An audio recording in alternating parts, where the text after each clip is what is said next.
Parang sinasabi sa atin ng gospel ngayong araw na huwag masyadong umasa sa mga himala o signs.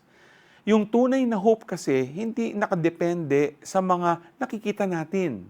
It's all about trusting na si God, di tayo bibiguin kasi siya mismo ang hope natin.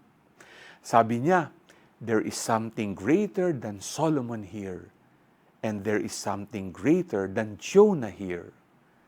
At idagdag pa natin, there is something greater than our greatest desires here.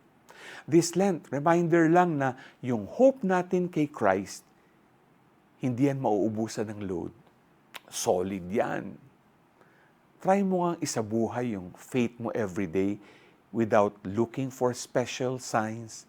Just trust God and His plans. Let hope grow in your heart.